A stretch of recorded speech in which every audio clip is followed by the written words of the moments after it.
Gloire au Seigneur. Le Père est merveilleux, lui qui nous réunit autour de sa table. Vous savez, David avait compris une chose. Lorsqu'il a tu dresses devant moi une table en face de mes adversaires, la coupe déborde. David avait compris que le secret de sa victoire devant ses ennemis, la table que l'Éternel a dressée. Donc pour vaincre, il fallait que David mange. Voilà pourquoi, lorsque le fils de David vint sur terre, attaqué par l'ennemi, il n'utilisa pas autre chose que la nourriture pour vaincre l'adversaire. En effet, lorsque l'adversaire lui disait « il est écrit », lui il disait « il est aussi écrit ». Ou pour connaître les aussi écrits là, il nous convient, bien aimé dans le Seigneur, de méditer sur cette parole. Et David dit encore que ta parole est une lampe à mes pieds, une lumière à mon sentier. C'est très important, bien aimé. La méditation de la parole est très important. D'avoir nos yeux fixés sur la parole. Celui qui a ses yeux fixés sur la parole, bien dans le Seigneur, sera invincible à l'attaque de l'ennemi. Parce que la Bible dit, il soutient toutes choses par sa parole. Merveilleux, lui qui conduit ses enfants à nous parler de choses. Nous avons été, bien qu'étant absents pour quelques jours, mais lorsque nous avons les écrits, c'est vrai, connexion, mais les écrits nous ont bénis richement. Continuons toujours dans notre thème sur la croix et la vie chrétienne. Et aujourd'hui, nous avons quelqu'un que nous connaissons tous. Nous allons parler d'Abraham. Donc nous parlons de la vie chrétienne et nous parlons de la croix dans la vie d'Abraham. Prendre Genèse chapitre 11 du verset 31 au verset 32, ensuite 12 du premier, Genèse 12 verset 1. Donc nous lisons Genèse, les deux derniers versets, et Genèse 12 verset 1. Prit Abraham, son fils Lot, et Abraham son fils, et Lot fils d'Aran, fils de son fils, et Sarai, sa belle-fille d'Abraham, son fils. Ils sortirent en Chaldée pour aller au pays de Canaan. Ils vinrent jusqu'à et ils y habitèrent. Les jours de Térach furent de 250 ans. Térach mourut à Charan. Amen. L'Éternel dit à Abraham, va-t'en de ton pays, de ta patrie et de la maison de ton père, dans le je te montrerai. Excusez-moi. Amen. Nous connaissons tous Abraham par... Et lorsqu'on parle des hommes qui ont connu on peut dire allongée, et qui ont expérimenté la puissance de Dieu dans ce domaine, lorsque nous pensons à cela, nous pensons sur Abraham et Sarah, sa femme. Mais nous pouvons apprendre bien de choses dans la vie d'Abraham qui peuvent nous aider. Nous voyons ici Térach, père d'Abraham, prendre à son fils, son neveu, c'est-à-dire les membres de sa famille, pour aller à Canaan. Mais lorsqu'ils sont, la Bible dit qu'ils s'étaient arrêtés et ils y habitaient. Térach va mourir. Et dit à Abraham, va-t'en de ton pays, de ta patrie, de la maison de ton père pour aller dans le lieu que je te montrerai. Et après, nous lisons toutes les bénédictions d'Abraham s'il accomplissait ou s'il obéissait à la voix de l'Éternel. Déjà par là, que Dieu n'avait pas appelé Térach père d'Abraham. Dieu appelait Abraham. C'est précis. Ils ont quitté Ur en Chaldée, ou la Mésopotamie, pour aller. Lorsque Dieu avait appelé Abraham, Térach n'était pas là. J'aime beaucoup la version anglaise et la version King James qui parle bien de ça, le premier verset du chapitre 12. On dit Dieu dit à Abraham. Dans la version King James, la version anglaise, là-bas il est écrit Dieu à Abraham, va-t'en de ton pays. Et dans le livre de Josué, là-bas nous explique que lorsque Abraham était en Chaldée, en Tani. Donc appelé Abraham lorsqu'ils étaient à Charan. Mais Dieu avait appelé Abraham pendant encore en Chaldée. On dit, prie Abraham, etc. pour aller à Canaan.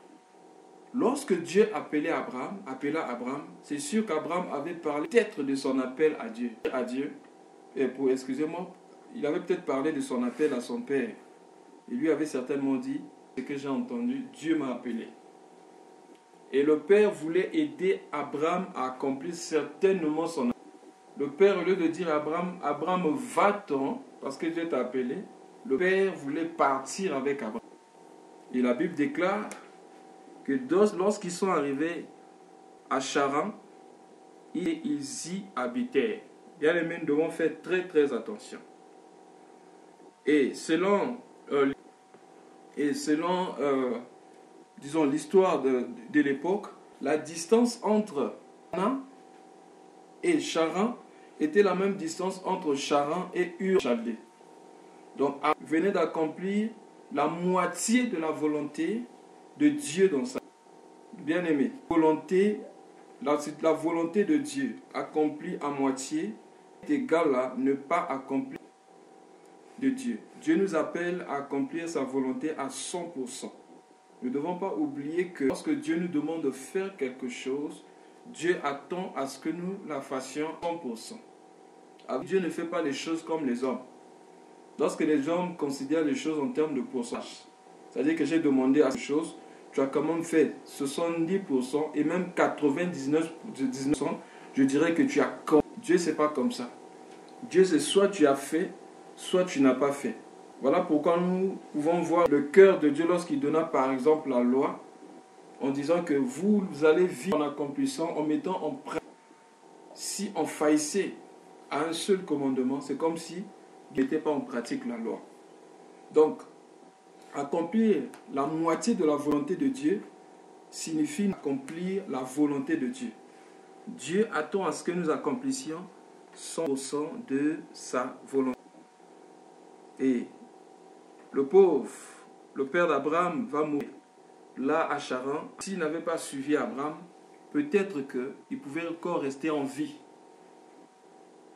Donc, que bien aimé, nous désobéissons à la parole de Dieu, nous pouvons bien aimé mettre en danger ceux qui sont autour de nous. Lorsque nous lisons par exemple dans le livre de Josué, l'histoire d'Akan.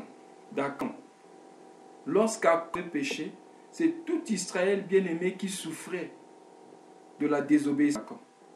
Et bien aimé connaissait l'échec, connaissait bien aimé l'échec des enfants d'Israël, tout simplement parce que Akan avait pris les interdites. Et finalement, lorsque Josué et le peuple d'Israël cherchaient la face de l'Éternel à ce sujet, on sut que c'était pas seulement Akan qu'on avait lapidé et brûlé, c'était Akan, sa famille, tous les membres de sa famille et tout ce qu'il avait. Alors que ceux des membres de sa famille n'avaient rien fait. Faites très attention. Nous pouvons aussi voir, bien aimé, ceci dans la vie de Jonas. Si je n'étais pas dans le bateau, ce bateau-là allait connaître la paix. Mais c'est parce que Jonas était dans le bateau et que Jonas essayait d'accomplir la volonté de Dieu qu'il avait mis que plutôt le bateau était en péril. Attention.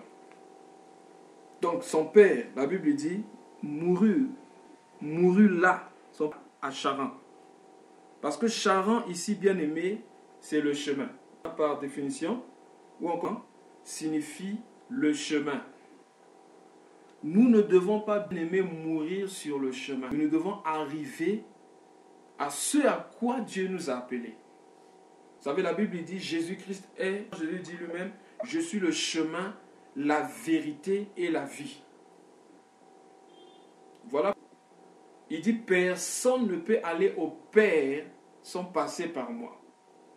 Donc, ce que le Seigneur voulait, ou encore voulait montrer à l'humanité, voulait nous montrer c'est que nous devons connaître Dieu comme... Donc, en connaissant le Fils, nous pouvons bien aimer connaître le cœur du Père et le Seigneur Jésus veut nous emmener. Mais si nous nous attachons, si nous bien aimés dans le Seigneur, nous restons simplement dans le chemin, c'est-à-dire nous connaissons le Fils sans connaître le Père, c'est que nous n'allons jamais connaître la vie éternelle en totalité.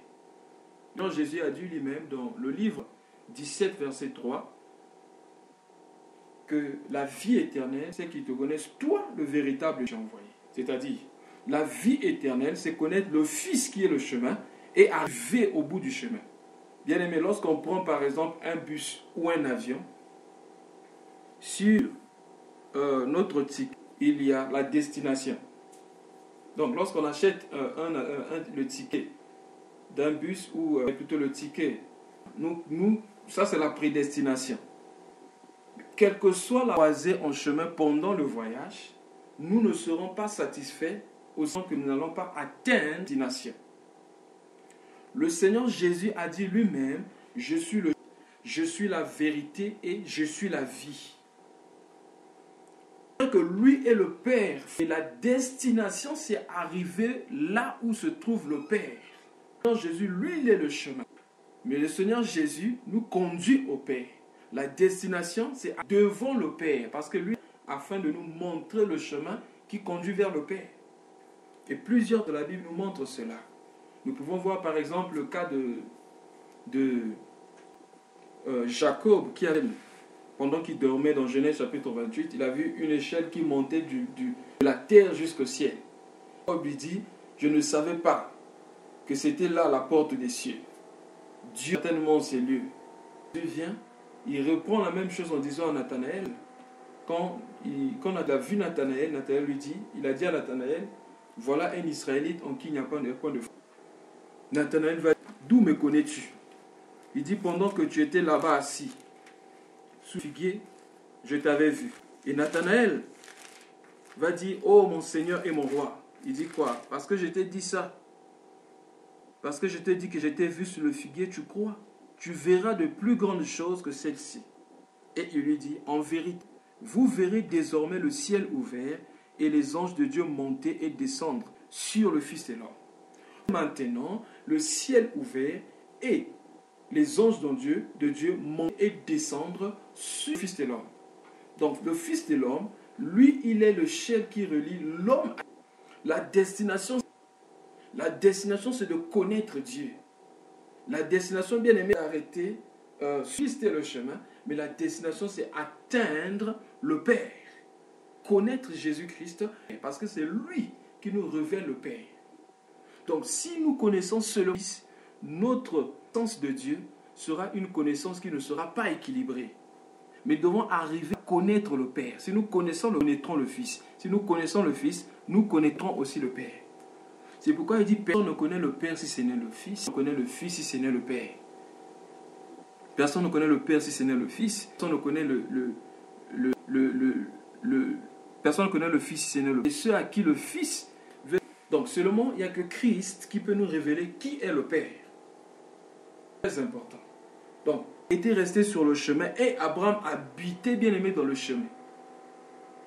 Vous voyez, Abraham était là. Abraham habitait bien aimé dans le chemin. Le but bien aimé, c'est que nous puissions entrer dans ce Père. C'est un peu comme l'image de ce boiteux qui était là à la belle porte. Le temple était là devant. Il entrait dans le temple, mais lui restait là dans le chemin. Il restait là sur le chemin.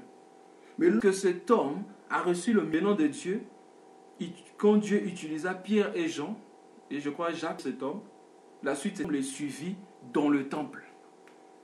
C'est très important. Le but de tout miracle, vous avez remarqué, le but de tout miracle, c'est conduire la personne à connaître Dieu, à connaître aussi. C'est très important. Parce qu'on peut connaître le miracle et sans connaître Christ. On peut remonter un miracle venant de Dieu et finir en enfer. Voilà pourquoi, bien aimé, il nous de connaître lui le Père, ne pas arrêter sur le chemin. Donc Terach mourut, certains ne pouvaient pas aller ou ne voulaient pas aller parce que Abraham était attaché à son père. Mais là encore parler à Abraham. Comme je disais dans Genèse 12 ici, notre version utilise le passé en disant Dieu avait dit à Abraham. Donc Dieu devait répéter la même chose à Abraham avant de partir. Donc Dieu avait dit à Abraham, quitte le pays de ton père, ton pays, ta patrie, la maison de ton père, et va dans le lieu que je te montrerai. Ah, c'est là que nous allons expliquer maintenant la croix. Quand Dieu nous appelle, Dieu va toujours nous conduire dans ces trois niveaux. Le premier niveau de séparation, c'est de quitter le pays. Si nous n'apprenons pas à quitter notre pays, quand je parle du pays ici, je ne suis pas en train de dire que si Dieu t'appelle, tu es Congo, il doit forcément te dire quitte Brazzaville, non. Je suis en train de parler en termes spirituels. Quand on dit pays, ça dit quitte le système de ton pays, quitte la façon de faire des gens de pays et va, moi je te montrerai. C'est très important. Si nous n'acceptons pas que la loi vienne couper entre nous et notre pays, bien aimé, nous pouvons facilement faillir de foi ou dans nos missions. Nous avons parlé de ça hier. Lorsque Dieu appelle Moïse, Dieu passe Moïse avant de l'envoyer délivrer les enfants d'Israël en Égypte, Dieu dit à Moïse, le lieu sur lequel tu te tiens, enlève tes chaussures. La même chose, lorsque Josué était sur le point de conquérir, Dieu dit à Josué, commence d'abord par enlever tes chaussures. Pourquoi? Parce que si tu n'enlèves pas tes chaussures, tu ne pourras pas accepter les instructions, ma façon de faire. Et nous avons expliqué que Jésus représentait notre habileté, nos capacités, la capacité humaine, notre voir les choses ou la façon de voir les choses de notre pays. Donc, quitte ton pays, nous appelle. Nous devons savoir que notre patrie n'est plus terrestre, notre patrie est céleste. Par conséquent, dans le service de Dieu, nous n'allons pas être attachés à nos pays. À la fin de notre pays, nous comprenons que nous sommes maintenant de la patrie céleste. Nous allons faire les choses comme Dieu. La deuxième des choses, on dit, quitte d'abord ton pays. Le pays ici, vous voyez, Dieu parle ici, et quitte d'abord il commence par la séparation de ce qui est d'abord général, c'est-à-dire le pays. C'est d'abord grand. Ensuite, quitte ta patrie. La patrie, ici, nous pouvons parler en termes de tribu. En termes de tribu. Quitte ta patrie et va dans le lieu que je te montrerai. Je ne sais pas si bien aimé vous avez remarqué cela, mais quand vous êtes au Congo, vous voyez par exemple ce qui se passe dans des églises, bâtiments, c'est-à-dire des églises locales. Il y a une chose que j'ai remarqué. Dans certaines églises, vous remarquerez la présence de plusieurs personnes aux mêmes tribus. Je vous donne un exemple. Si le pasteur est un Baluba, tous ceux qui seront dans la majorité, d'abord l'église sera plus fréquentée par les Baluba. Bon, on ne peut pas nier ça. Par exemple, si c'est une localité où la majorité est Louba, on peut comprendre. Mais quand on arrive par exemple dans les villes où il y a la multiplicité, il y a un mélange, où il y a vraiment un mélange, on ne peut pas comprendre que tous ceux qui sont de même aller vers, c'est vrai que les hommes aiment se sentir à l'aise avec ceux qui sont des leurs, mais nous devons faire très attention. Nous commencions à rebâtir notre patrie dans l'église. Parce que la Bible dit dans l'église, ni grec, ni juif, ni intelligent, mais Dieu a formé bien un corps dans lequel vous trouvez plusieurs personnes, de plusieurs races, de plusieurs sexes et but. Mais si nous n'acceptons pas que la croix passe pour nous, sur nous bien dans le Seigneur, nous pouvons comme rebâtir notre patrie étant dans la patrie céleste. Donc comme je disais, vous voyez, être conduit par une tribu. Et même quand ceux qui ont des capacités, qui peuvent faire bien arrivent, vous allez vous rendre compte que ces gens-là ne pourront jamais être, par exemple, dans la direction. Ces gens ne pourront jamais bien aimer conduire, tout simplement parce que ces gens ne font pas partie de ces tribus. Vous trouvez, par exemple, une église conduite par quelqu'un, par exemple, du nord. C'est tous ceux du nord qui vont commencer qui seront à la tête. Et vous voyez, l'église est plus fréquentée par exemple, ceux du nord. Vous partez au sud, c'est comme ça. Vous partez à l'est, c'est comme ça. Et ainsi de suite. Bien aimé, quand Dieu nous appelle, nous devons que la croix nous sépare de notre patrie. Quand on parle, bien aimé, de patrie ici, c'est aussi, il y a des chrétiens aujourd'hui qui ont gardé les coutumes de leurs grands-parents. Bien le Seigneur, mais quand du genre, dans notre famille, on ne fait pas ça, dans notre famille, on ne touche pas telle chose, bien aimé. Si ce n'est pas lié à la patrie, cela de côté. Mais malheureusement, quelquefois les chrétiens continuent toujours à être sous des coutumes de leurs ancêtres. Dans notre famille, par exemple, on ne mange pas ce qui est stérile. Oui, dans notre coutume, on ne fait pas telle chose ou telle chose. On ne balaye pas la nuit, on ne prépare pas la nuit. Bien aimé dans le Seigneur. La Bible dit a été rachetée à un grand prix. C'est ainsi que vous ne devez plus devenir esclave de personne. La troisième, on dit Abraham devait séparer de la maison. Sépare-toi de la maison de ton père. La maison de son père nous parle de notre éducation au niveau familial. Si nous n'avons pas de nous dépouiller de notre éducation, l'éducation que nous avons eue dans notre milieu familial, bien aimé, il nous sera difficile d'accomplir la volonté de Dieu dans notre vie. Je donne un exemple simple. Lorsque nous regardons le domaine, par exemple, du mariage, il est évident qu'il y ait souvent des problèmes, par exemple, pas souvent, mais il peut arriver une contradiction entre l'homme et la femme. Pourquoi? Parce que les deux vivent de deux horizons différents. Jésus a reçu une éducation, l'homme aussi a reçu son éducation. Mais pour que ceux-ci soient d'accord, il faut que la croix passe. La croix est le secret du mariage. Si l'homme a connu la croix, si la femme aussi a connu la croix, bien aimé, il y aura ce qu'on appelle fellowship. C'est-à-dire qu'il y aura une bonne relation. Il y aura communion. Si l'homme, s'il n'y a que la femme qui a connu la croix dans sa vie, l'homme n'a pas la croix, il n'y aura pas communion, paix. Si c'est seulement l'homme qui a connu la croix, la femme n'a pas la croix dans sa vie, il y aura la paix. Pourquoi? Une personne aura tendance à éviter. Une personne aura tendance à éviter, l'autre va à la position. La personne, pour chercher simplement qu'il y ait la paix.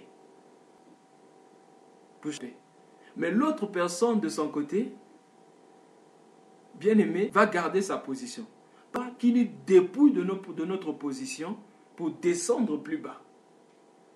Et la communion vient dans un couple lorsque il y a la croix. Lorsque l'homme, fois de descendre, accepte de se dépouiller de sa façon de faire ou de sa façon de vivre et aussi l'autre. Je donne un exemple.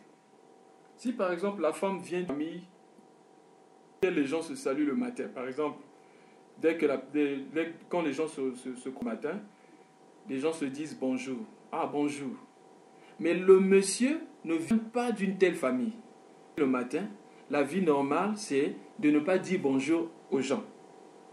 Donc vous remarquez, dans une telle famille, la femme, dans une famille où les gens ont l'habitude de se dire bonjour, si on ne se dit pas bonjour le matin, on pense que certainement il y a quelque chose qui ne va pas.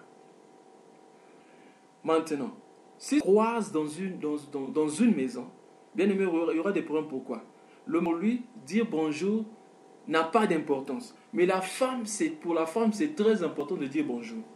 Et par que Marie ne dira pas bonjour à sa femme va penser que quelque chose ne va pas. Alors qu'il n'y a pas de problème. Mais le problème, c'est quoi? Le problème, c'est l'éducation de base. L'éducation qu'ils ont reçue dès le départ dans la maison de leur père. Si la femme refuse de mettre de côté son de ton père, c'est-à-dire son éducation, refuse de mettre de côté son éducation, bien aimé, il y aura tout le temps la guerre. Pourquoi? L'homme naturellement, quand je parle de l'homme, je parle de l'homme avec grand H, c'est-à-dire la femme et l'homme, généralement cherchent à dominer. L'homme cherche à imposer à ce qu'on fasse ce que lui veut. Or, reçu, bien aimé le Seigneur Jésus, celui qui a connu la croix, il a en lui le Saint-Esprit. L'Esprit n'impose pas. Il laisse la liberté à la personne. Voilà pourquoi, même dans le monde il y a deux mots qui priment souvent dans la sorcellerie, ou encore pour connaître un esprit, l'esprit des sorciers facilement, il y a deux choses qui priment. Il y a la manipulation. Quand nous trouvons ces deux choses quelque part, ça veut dire que derrière, il y a l'esprit de la sorcellerie d'agir. Le Saint-Esprit ne domine pas, le Saint-Esprit ne manipule pas. Mais le Saint-Esprit laisse à la personne de choisir. Vous voyez, même Dieu lui-même, c'est Dieu qui a créé Dieu et la terre. Il ne nous impose pas. Il met devant toi la vie et la mort, mais toi choisis. Il nous propose.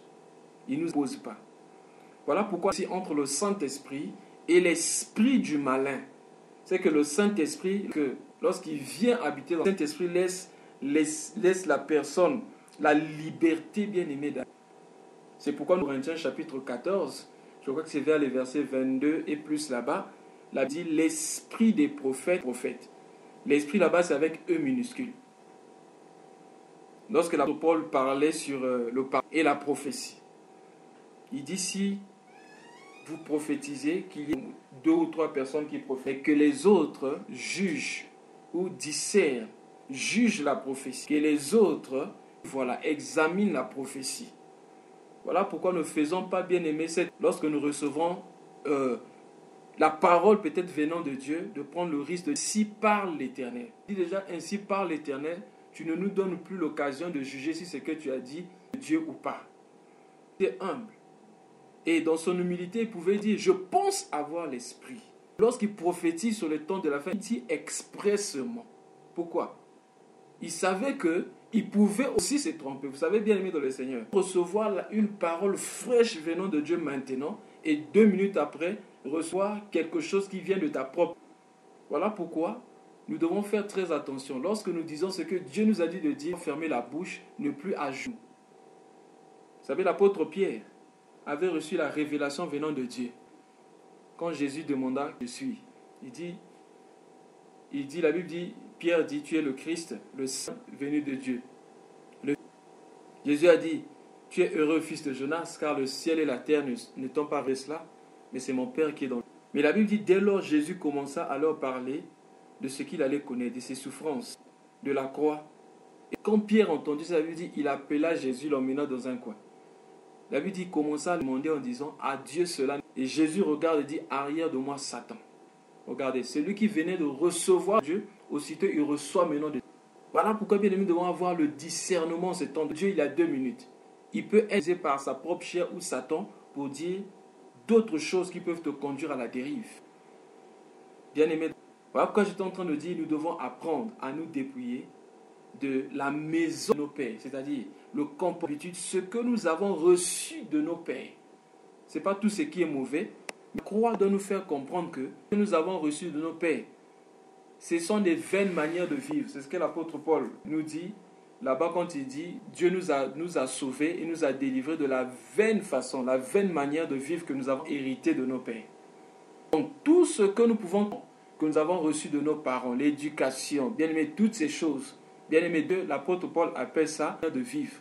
Parce que la véritable sagesse, la véritable science, la véritable intelligence ne se trouve qu'en Jésus-Christ. Et pour être en action ou posséder, bien aimé, nous devons faire comme l'apôtre Pierre qui avait dit, toutes ces choses qui étaient pour des gains, je les ai une perte à cause de l'excellence de Jésus-Christ. Vous savez, l'une des choses de l'Église aujourd'hui, qui a fait que l'Église soit impuissante aujourd'hui, c'est parce que ceux qui nous ont emmenés l'évangile, je dis de ceux qui nous ont emmenés, c'est-à-dire certains occidentaux qui ont emmené la parole en Asie et bien d'autres pays, c'est vrai que c'était la parole, mais d'autres ont ajouté la culture de ces pays-là. Une fois, je suivais un homme de Dieu parler de la déontologie pastorale. Il disait qu'un pasteur doit s'habiller en portant la veste, un homme de Dieu doit s'enfiler. Quand il s'habille, il doit s'enfiler. Si tu ne t'enfiles, ça déshonore. Est-ce qu'au temps de Jésus, il y avait des pantalons pour faire des enfilages? Si nous copions Christ en ce qui concerne ses habits, les habits des Juifs, alors ça concernait la culture juive. Même les apôtres avaient ces problèmes. Les apôtres avaient beaucoup de difficultés pour connecter de la culture juive. C'est à cause de ça qu'il y a eu cette conférence à Jérusalem, dans Actes chapitre 15. Vous voulez que ceux des nations, des gentils, mettent en pratique les coups de Moïse tels que c'est écrit. C'est pourquoi l'apôtre Paul dit qu'il n'est pas bon de se charger encore ces gens de ces choses, puisque nous-mêmes n'avons pas pu mettre cela en pratique. Les gens sont venus en Afrique, et au lieu d'emmener la culture du royaume des cieux, ils ont emmené la culture des États-Unis, ils ont emmené la culture de France, la culture des pays occidentaux, et c'est bien installé, bien aimé dans les églises. Et nous croyons que lorsque nous faisons ça, ça accomplit la volonté de Dieu. Bien aimé, je donne un exemple. Je porte la bague. Est-ce que vous savez que porter une bague n'a rien à voir avec, bien aimé, la culture du royaume des cieux concernant le mariage? Quand nous portons la bague, bien aimé, le mariage par rapport aux normes célestes, il n'y a pas un papier qui prouve